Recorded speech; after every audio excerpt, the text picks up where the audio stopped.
Hello అండి.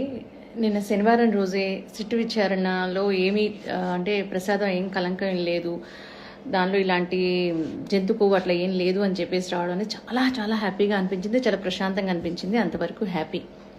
కానీ ఒక బాధ్యతాయుతమైన పదవిలో ఉండి ఇంతమందిని రిప్రజెంట్ చేసి ఒక సీఎం పొజిషన్లో ఉండి నువ్వు ఈ రోజున ఈ మీ కుళ్ళు రాజకీయాల కోసమో లేకపోతే ఇంకొక దానికోసమో ఎలాంటి ఆధారాలు లేకుండానే ముందే ఒక దేవదేవుడి మీద లేకపోతే కనుక ఒక ప్రసాదం మీద ఇక్కడ మాత్రమే కాదండి, దేశ విదేశాల నుంచి కూడాను మనకి ఆ దేవస్థానానికి ఉన్న వైభవం అలాంటి ఒక దేవుడి మీద చెప్పడానికి కొంచెం కూడా భయపడలేదు. అది తీసి పక్కన పెట్టేసేస్తే పవన్ కళ్యాణ్ గారు, ఈయనకి ఎంత ఫ్యాన్ బేస్ ఉండింది. వీళ్ళు రెచ్చగొట్టినట్టు గబగబా మెట్లు కడిగేసేసి కింద నుంచి పైకి కడిగేసుకొని ఇదంతా రెచ్చగొట్టి వ్యాఖ్యలు కాబట్టి మీరు బాధ్యతమైన పదవిలో ఉన్నారు.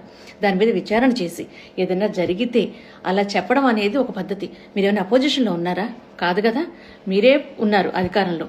అదేమన్నా చెయ్యకముందే గబగబా రెచ్చగొట్టాలన్న థాట్ తప్ప నుంచి ఏమీ లేదు. ఇకపోతే ఆ రోజు ఎంతమంది వీడియోసు, అసలుకి ఎంతమంది ప్రవచనకర్తలు లేకపోతే ఎంతమంది హిందూవాదులమని ఇద్దని వీడియోస్ చేశారు కదా, అది నిజమా కాదా అనేది తీసి పక్కన పెట్టేసేస్తే ఎంత విద్వేషపూరితంగా చేశారు. అసలుకి ఈరోజు ఒక్కళ్ళైనా సరే ఇలా జరిగింది, మా మనోభావాలు దెబ్బతిన్నాయి, ఇలా ఎందుకు చెప్పారు, మీరు ఖచ్చితంగా సారీ చెప్పాల్సిందే ఈ రోజున అని ఒక్కళ్ళు కాతే ఒక్కళ్ళన్నా, ఇది నిజంగా భక్తినా లేదా కావాలని ప్రాపకాండ చేయడం కోసమేనా? చెప్పాలి మీరే.